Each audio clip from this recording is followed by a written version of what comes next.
Titanic জাহাজ ডুবার পর তার কাহিনী নিয়ে এখানে নর্থাম্পটনে জাদুঘরে আসছি, মিউজিয়ামে আসছি। এখানে অনেক কিছু রয়েছে। কেট উইন্সলেট সিনেমায় যা পড়েছিল সেটার কাপড় চোপড় রয়েছে এখানে, অরিজিনাল কাপড় চোপড়। তারপর তার জামা যেটা পরছিল সিনেমায়, টাইটানিক সিনেমায়, সেটা রয়েছে। ভায়োলিন যেটা অরিজিনাল, যেটা বাজানো হয়েছিল সেটা রয়েছে।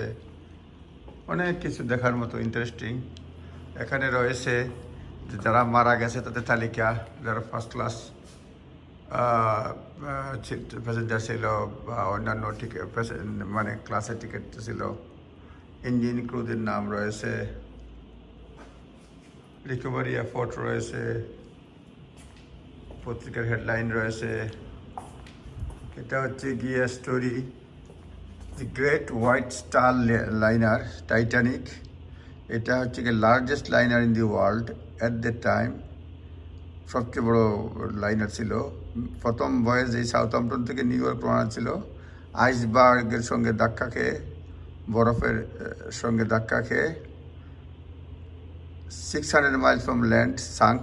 15ই এপ্রিল 1912 সালে টাইটানিকটা ডুবে। এই যে টাইটানিক 15 এপ্রিল 1912 সালে ডুবে যায়।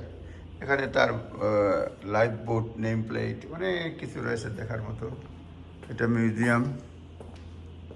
এটা Kate Winslet swim dress, Kate Winslet পরেছে যেটা রয়েছে। তারপর কেট উইন্সলেট ট্রাউজার পরছে, যে লিওনার্দো তার ডিক্যাপ্রিও শার্ট এবং ট্রাউজার যেটা পরছে নায়ক, এটা উইন্সলেট যেটা পরছে এটা রয়েছে। এটা shoes worn by Kate Winslet যে পরছে।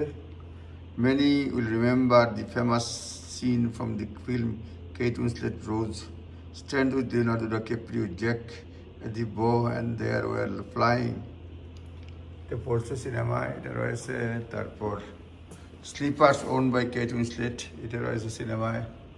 এই সিনেমার একটা পোস্টার, এটা বিশাল সিনেমার বিশাল পোস্টার। ফিল্মেরও কিছু রয়েছে এখানে জিনিসপত্র। Rack of the Titanic made by Marco, এটা বানানো। এইটা নর্থাম্পটনের মিউজিয়ামে আসছি। দেখার মতো জিনিস অনেকগুলো কাহিনী রয়েছে।